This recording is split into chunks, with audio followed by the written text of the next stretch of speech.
భగవద్గీత 9వ అధ్యాయం 10వ శ్లోకం. మయాధ్యక్షేణ ప్రకృతి సూయతే సచరాచరం హేతునానేన కౌంతేయ జగద్విపరివర్తతే. అనువాదం తాత్పర్యం శ్రీల ప్రభుపాదకి. ఓ కౌంతేయ, నా శక్తులలో ఒకటైన భౌతిక ప్రకృతి నా అధ్యక్షతన వర్తించో స్థావర జంగమాల్ని సృష్టించుతున్నది. నా నియమాన్ని అనుసరించి ఈ జగత్తు మరల సృష్టించబడుచో లయము పొందుతున్నది. కొత్తగా వచ్చిన వాళ్ళని గైడ్ చేయండి. ఇక్కడ దండం పెట్టుకోవడం, అక్కడ దండం పెట్టుకోవడం, ఉయ్యాలు ఇప్పుడు ఈజ్ టేకింగ్ కేర్. नया लोग आ रहे हैं, मत्था टेकना उधर, मत्था टेकना थोड़ा झूला. somebody you are attending, जो नया लोग आ रहे हैं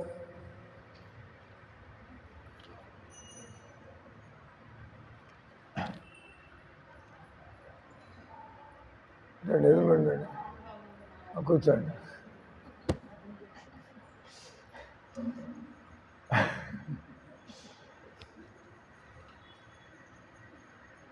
ఇక్కడ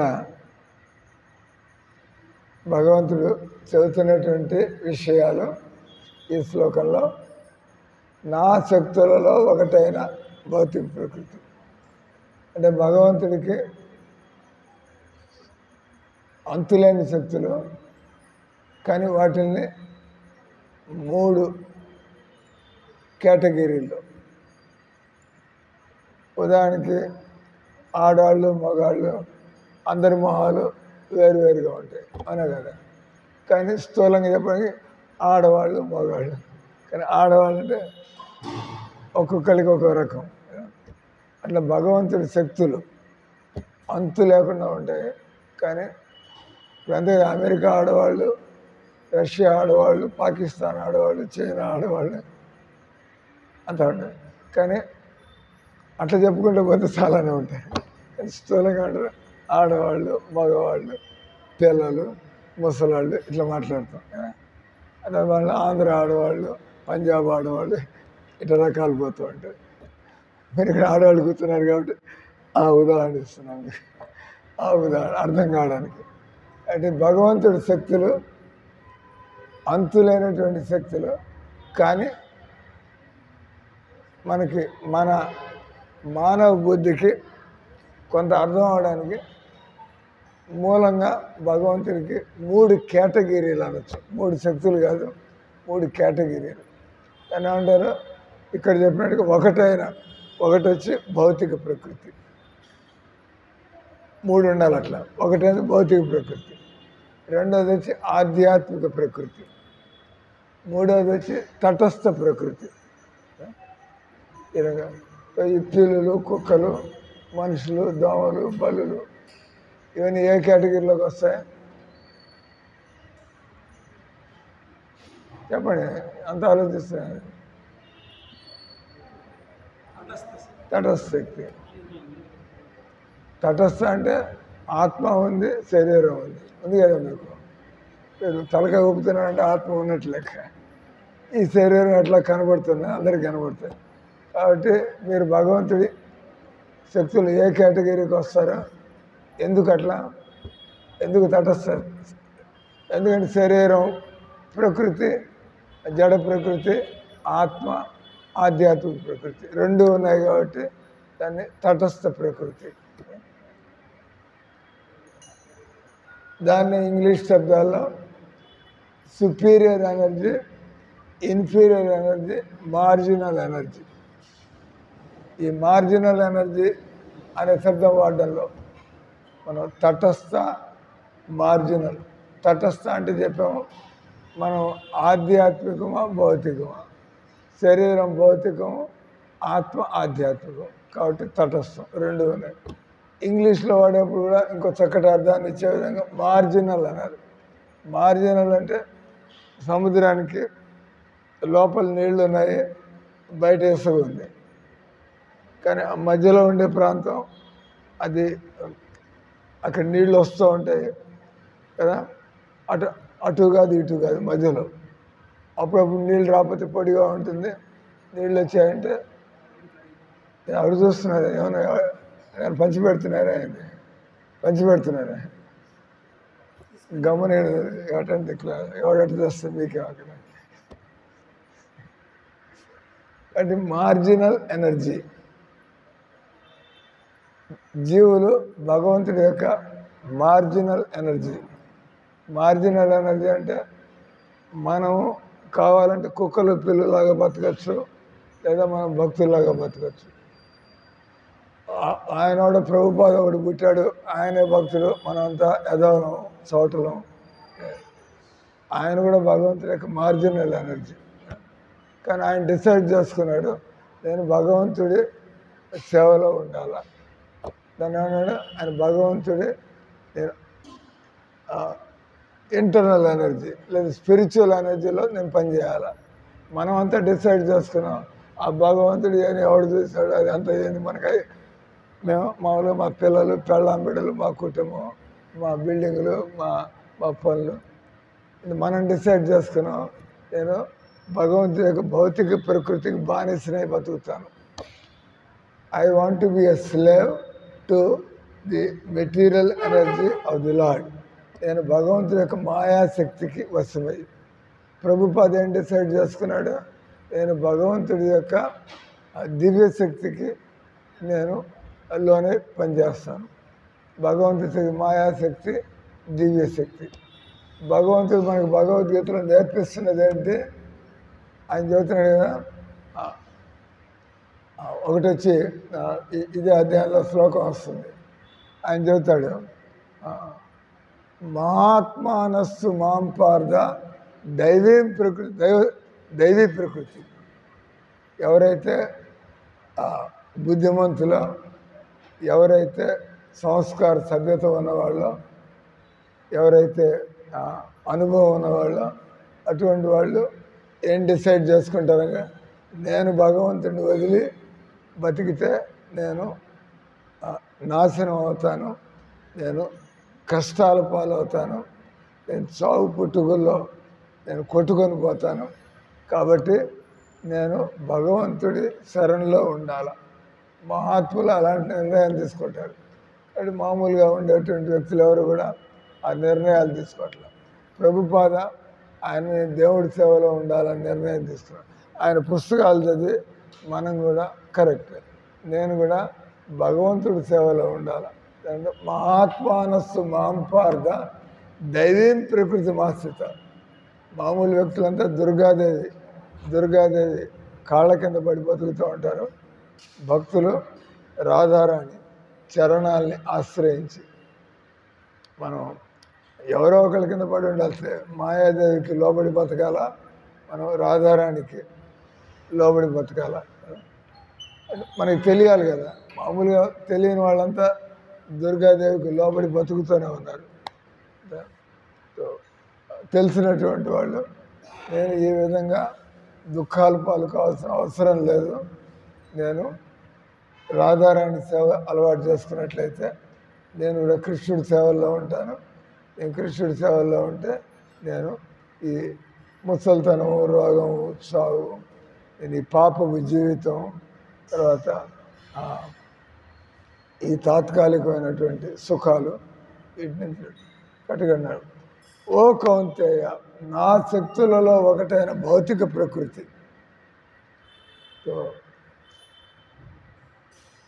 గవర్నమెంట్ ఆఫీసర్స్ అంతా, కలెక్టర్ గారు ఉంటారు, ఎస్పీ గారు ఉంటారు. వాళ్ళకి ముఖ్యమంత్రి దగ్గర నుంచి ఫోన్ వచ్చినట్లయితే వెంటనే వాళ్ళు ఆ పని చేస్తూ ఉంటారు. అలాగే జైల్ డిపార్ట్మెంట్ సూపరింటెండెంట్ ఉంటాడు, ఆయన కూడా, అందరూ కూడా ప్రధాని. కృష్ణుడు ఇక్కడ ప్రధానుడు, భగవంతుడికి దుర్గాదేవి ఆయన చెప్పినట్టు పనిచేస్తూ ఉంటుంది, రాధారాణి ఆయన చెప్పినట్టే పనిచేస్తూ ఉంటుంది. కాబట్టి ఈ భౌతిక ప్రకృతి అదేం చేస్తూ ఉంటుంది, మనకి అనుభవాన్ని కలిగించడానికి మనకి రకరకాల ఈ సారాయి ఎలా ఉంటుంది చూడు, ఈ బీడి ఎలా ఉంటుంది చూడు, ఈ మాంసాహారం ఎలా ఉంటుంది చూడు, ఈ క్లబ్డా దాని పని చేసుకుంటూ ఉంటుంది మాయాశక్తి. దానివల్ల తొందరగా మనం అనుభవం పండి మనం వెనక్కి నేను ఈ విధంగా అంటే జీవితంలో ఎందుకు భారతదేశం కంటే రష్యాలో అమెరికాలో కృష్ణ భక్తులు సీరియస్గా ఉంటారు. ఎందుకంటే వాళ్ళు చిన్నప్పటి నుంచి అన్నీ చూసేశారు. వాళ్ళు రష్యాలో అమెరికాలో అంతా అక్కడ ఫ్రీగా దొరుకుతూ ఉంటాయని వాళ్ళు అన్నీ చూస్తే వాళ్ళకి 20 ఏళ్ళు వచ్చేప్పటికే వాళ్ళకి ఇంకేం చేయాలో తెలియటల్లా. తాగడం అయింది, క్లబ్లకు పోవడం అయింది, ఆటలు ఆడడం అయింది, అన్నీ అయింది. ఏం చేయాలి ఇంకా? అటువంటి వాళ్ళకి ఒక గురువుని కలుసుకుంటే, కృష్ణ భక్తుని కలుసుకుంటే వాళ్ళు చెప్పే మాటలు మన తలకెక్కుతాయి. ఇవన్నీ కొద్దిగానే ఉంటుంది సార్ ఈ సుఖం, ఇది కొద్ది సమయమే ఉంటుంది, ఇది మామూలు, మనుషులు ఇంతకంటే గొప్ప సుఖాన్ని పొందొచ్చు సార్. మీరు పొందేటువంటి సుఖం తిండి సుఖం పశువులు కూడా దొరుకుతుందా లేదా? పశువులు కూడా దొరుకుతుంది తిండి సుఖం, నిద్ర సుఖం, కామసుఖం. ఈ మనుషులకే కదా అందరికీ దొరుకుతుంది. కాబట్టి మనం ఆ ఏర్పాట్లు పడ్డం కంటే భగవంతుడి చేతుడు అదే కష్టాన్ని నువ్వు అదే ప్రయత్నం భగవద్భక్తి కోసం ప్రయత్నం చేసినట్లయితే నీకు దివ్య సుఖం అనుభవానికి వస్తుంది. ఆ దివ్య సుఖం యొక్క లక్షణాలు ఏంటంటే అది నువ్వు ఇంకా వదిలిపెట్టదలుచుకోలేవు కదా. ఈ సంవత్సరాలు మనం రోజు మిరపకాయ బజ్జీలు పెడుతుంటే చూస్తాను, రోజు మిరపకాయ బజ్జీ ఇంకే పకోడీలు చేయలేరు అయింది, బజ్జీలు చేయలేరు అయింది, ఇంకేం చేస్తారు కారాలు, పులి బంగారాలు, నానా రకాలు అంటే ఈ రకంగా. కానీ మనకి రోజు అదే చేస్తుంటే ఈ సంసారంలో మనం ఈ సుఖాలన్నీ కూడా అంతే కదా. ఈ సారాయి అనే శుక్రాచార్య టైంలో కూడా ఉంది, ఆ ధూమ్రపానం అనేటువంటిది అంతకుముందు నుంచే ఉంది. ఇక్కడ ఉండేటువంటి అన్నీ లిమిటెడ్. స్వర్గలోకాలకు పోయినా ఇదే బతుకు, మనం ఎక్కడికి పోయినా కూడా ఇదే. టైం అయిందా? 10 minutes. కానీ భౌతిక ప్రకృతిలో అని అంటారు ఇంద్రియ సుఖాలు. భౌతిక ప్రకృతిలో మన శరీరానికి కావాల్సినటువంటి సుఖాలు. ఒక స్టోరీ చదివా, దానిలో ఒక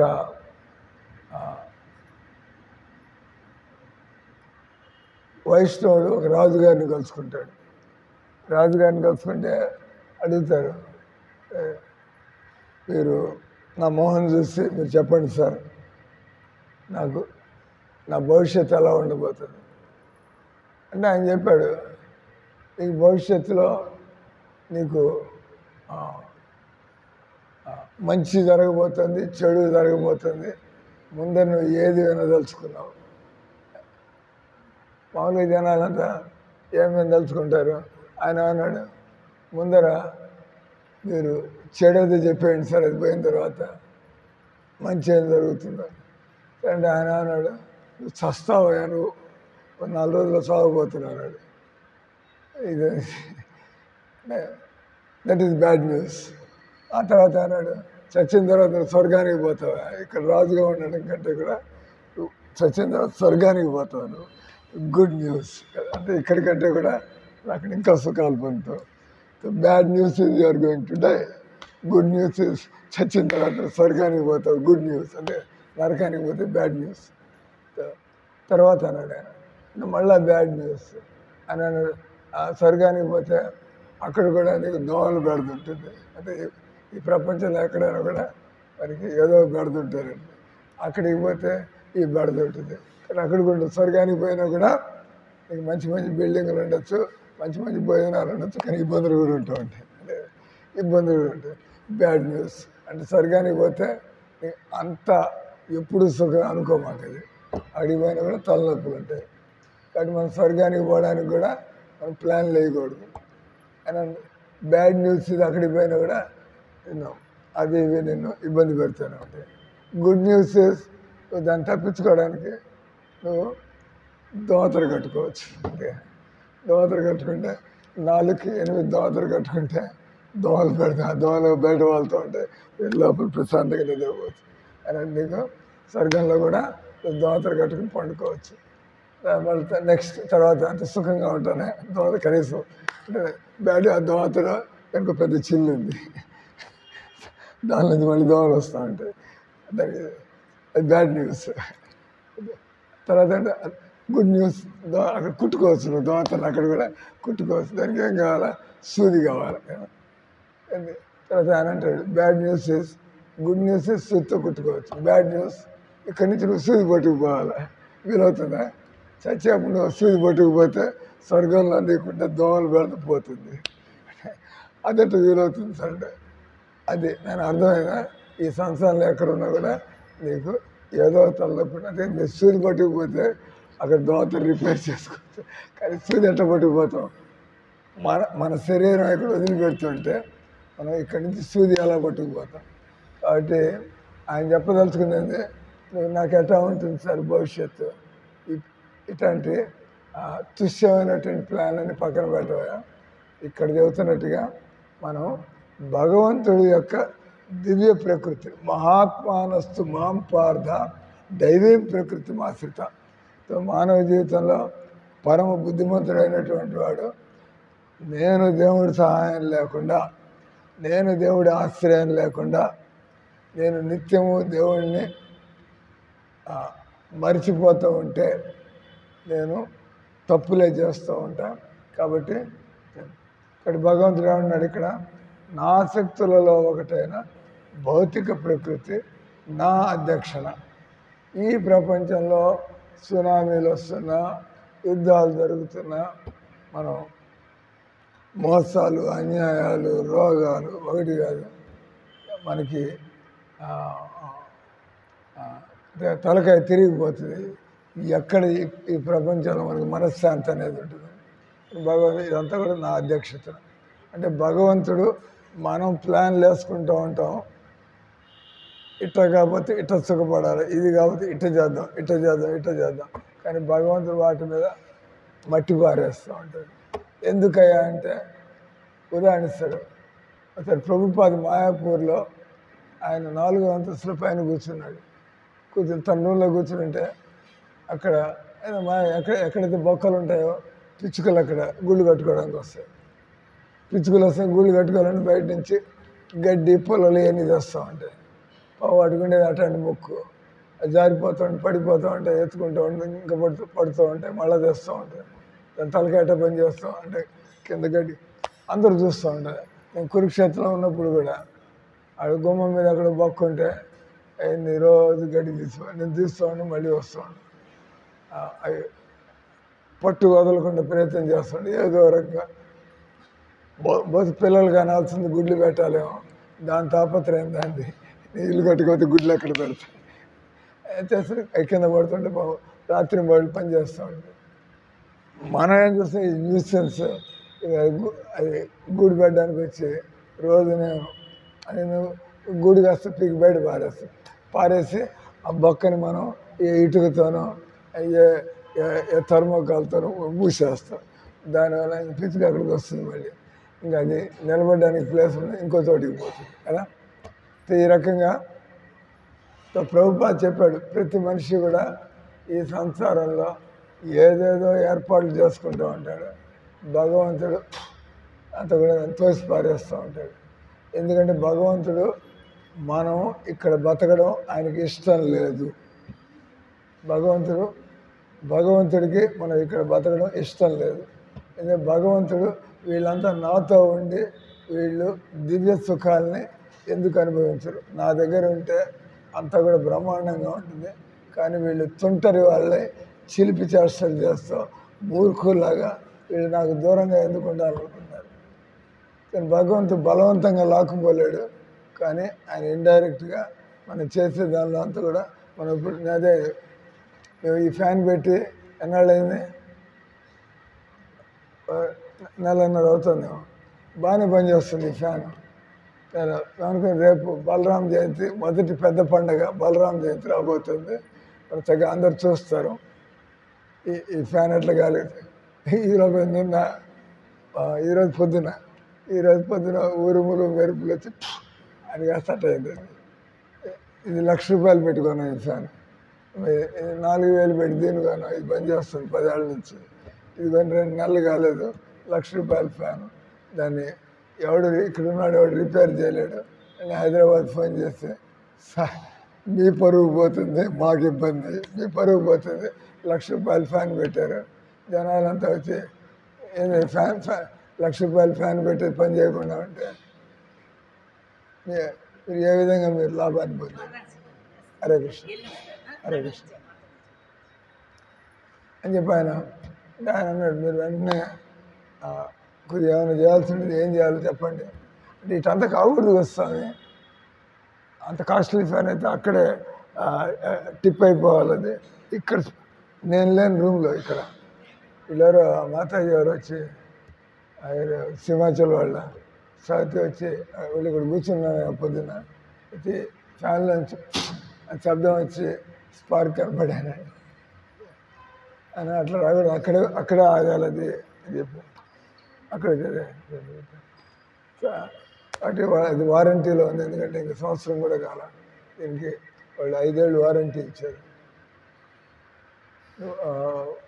ఏదైనా పవర్ ఫ్లక్చువేషన్స్ ఉన్నా అక్కడ ఆగుతుంది, దాన్ని కరెక్ట్ చేసుకోవచ్చు. దీని దాకా రాకూడదు, అది కానీ దీని దాకా వచ్చేసి.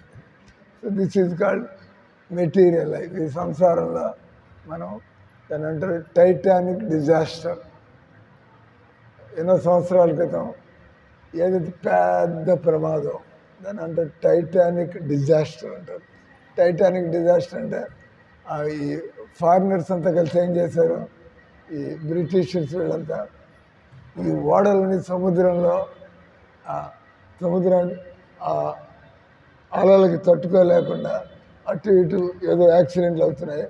మనం ఒక ఓడ తయారు చేయాలి, అది ఎంత దిట్టంగా తయారు చేయాలంటే సముద్రంలో ఎన్ని అలలు వచ్చినా ఏమవుతున్నా కూడా అది పాడు కాకుండా మొత్తానికి వాళ్ళు కోట్లు ఖర్చు పెట్టి అటువంటి ఓడ దిట్టంగా దానికి ఇనుము వేయాలా, స్టీల్ వేయాలా, దానికి అద్దె వేయాలా, ఇవన్నీ వేసి అంటే అంతవరకు అటు ఆ షిప్ పేరు టైటాన్, ఆ నౌక పేరు టైటాన్.